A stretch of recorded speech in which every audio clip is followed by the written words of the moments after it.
What's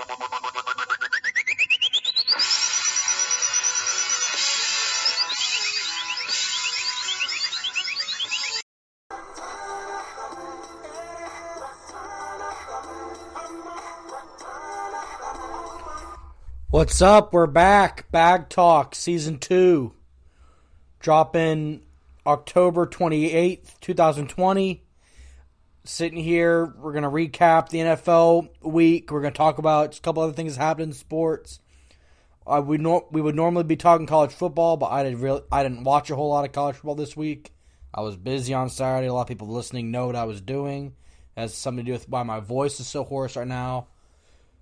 We're sitting here recording the podcast by myself, watching the Tampa Bay Rays blow Game 6 of the World Series because their coach thinks he is smarter thinks he has more brains than his pitcher has talent.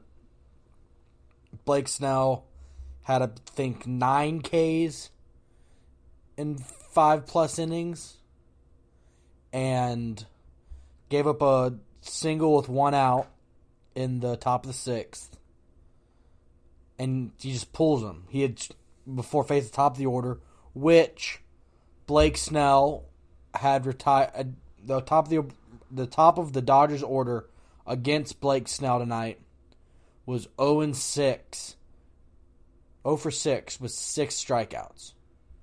And he pulls him, and they immediately give up a double to Mookie Betts. A pass ball ties the game. Oh! Out. A double to Mookie Betts. A pass ball ties the game. The infield single scores Mookie Betts. And now, sitting here in the top of the 7th with 2 outs. It's 2-1 Dodgers. It's something that I've never gotten why you just don't. It's just like the regular season. Let your best guy go deep. And just let him just pump and pump and pump. Let him dominate. Joe Madden did this with the Cubs in 2016 when he pulled Kyle Hendricks. I think Kyle Hendricks had 1 out, or he'd given up 1 hit, and he pulls in the middle of the inning after he gave up I think a single, and put in John Lester. And John Lester immediately gave up a run. And then later when John Lester was going good, John Lester gave up a single that inning, and he puts in an overworked closer. It's this idea that analytics are going to overpower a guy that's just feeling it on the mound. He's just in a groove on the mound. And because your analytics say that it's his time to go out, or you think that he's getting a little shaky, after giving up 1 hit, that you pull him. It's a sidebar. You'll probably hear how the game goes as I record this. So we're back this weekend. We're going to talk mostly NFL. I watched a lot of NFL this weekend. Jeez. And we got some stuff to break down. Teams I think that are good. Teams I think that are contenders. Teams I think that are bad. That have good records. All that stuff. So we will start with the Steelers and the Titans. Probably the most hyped. Oh, there's a single. Probably the most hyped game of the weekend. Steelers hosted Titans. Both teams were undefeated. Steelers win 27-24. Missed field goal by Gostkowski at the end of the game. Goes wide left. After a furious rally, the Steelers were up 27-14, I think with like 6 minutes to go. The Titans scored 2 quick touchdowns, or touchdown and a field goal to get within 3 points. Ben Roethlisberger, there's a boneheaded interception at the end of the game to give the Titans a chance to go down and tie or win. What you can take out of this game is that the Steelers' defense against the run is one of the best units I've seen against the run in a very long time. Proved it against a very good Browns running game. Proved it against a very good Titans running game. And maybe the best running back in the NFL today in Derrick Henry. They shut down Saquon Barkley week 1 against the Giants. They've just everybody they've faced, they have absolutely locked down. I will say I think they are an all-time great run defense. I am not buying them as this all-time just overall defense because outside of Minka Fitzpatrick, that secondary has some problems. Maybe it's the fact that Ryan Tannehill is a lot better than we thought he was originally, but the Eagles a couple weeks ago threw all over the Steelers. The Browns did not. The Browns stunk against the Steelers because the Browns are not a good football team against good football teams. Ryan Tannehill threw all over the Steelers. The Eagles threw all over the Steelers. Jeff Driscoll almost led the Broncos to a win over the Steelers by throwing the ball. I just don't think, and that's what they're going to have to do against the Chiefs. They're going to have to be good against the pass. And they can get pressure. For sure they can get pressure. That's probably the best thing their pass defense does is Bud Dupree and T.J. Watt getting back there and getting pressure on the quarterback. But outside of that, their cornerbacks, Joe Hayden and whoever the other Steelers quarterback is, his name's escaping me. They're just not – it's not a typical Steelers defense that's really good because it's good at all three levels. There's not a William Gay or Ryan Clark there. You can say Fitzpatrick is kind of like a Troy Polamalu because he's very good, but just I think the discipline against the pass, if a team sits in there and is able to block Watt or Dupree for a couple plays and throw the ball around the field, they can beat the Steelers. The running game is not going to be the way to do it. If you can throw the ball with, I think that's why I still think the Steelers are maybe a step below the Chiefs. Titans are still good. The Titans proved, I think they proved anybody other than the Steelers, I think the Titans run the ball a lot better. They're obviously suffering without their starting left tackle, Taylor Lewan. I mean, Ryan Tannehill continues to look like a real NFL quarterback. And he has, I saw something where over his last 16 starts, he put up better numbers and had a better winning percentage than Lamar Jackson. He's putting up incredible numbers. And you can say it's because of Derrick Henry. But also, Ryan Tannehill putting the ball in the right spot, him having really good weapons, Corey Davis, A.J. Brown, Jonnu Smith, Adam Humphries, Deion Lewis out of the backfield. I think the Titans are still very good. I think they're easily the best team in the AFC South. The Steelers also very good. The Steelers are going to win the AFC North. They are better than the Ravens. They match up incredibly well against the Ravens in terms of being able to stop the run.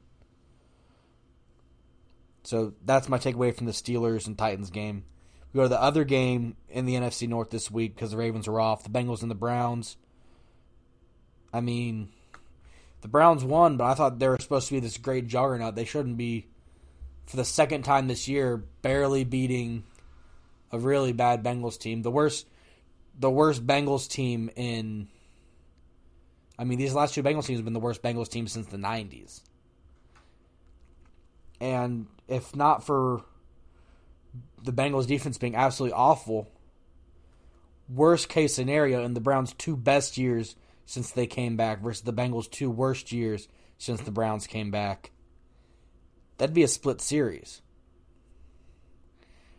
Browns are not good. If the Browns make the playoffs, which they could just because there's an extra playoff spot, they're going to get blown out, whoever they play in the playoffs.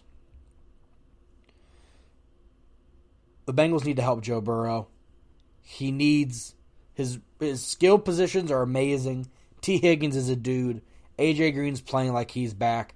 Tyler Boyd is a top-tier slot receiver. Drew Sample had his best game of his career. He's developing. It's all about getting the O-line in a good spot. I think they're signing Quentin Spain this week. And in terms of the defense, the Bengals defense is extremely injured this week. No Logan Wilson. No William Jackson.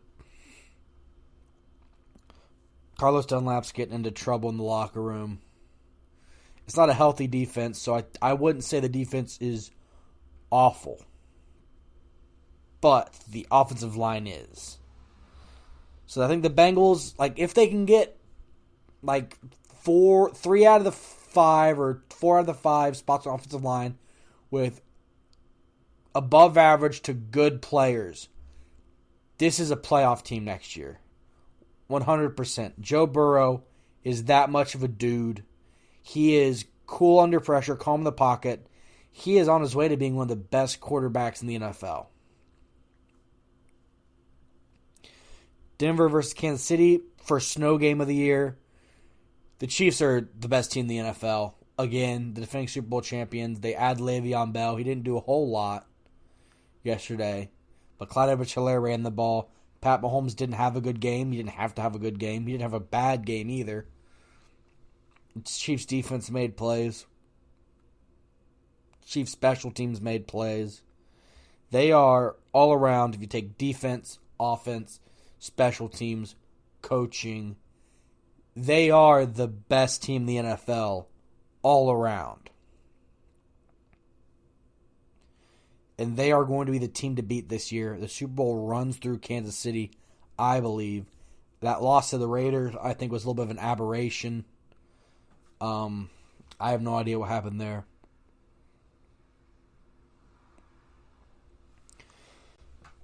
Jets versus Bills. The Jets the Jets covered 10.5. But they did everything in their power not to in the second half. I mean, they were up 10-0. And after that, from that point on, I think they had 12 yards of offense after going up 10-0.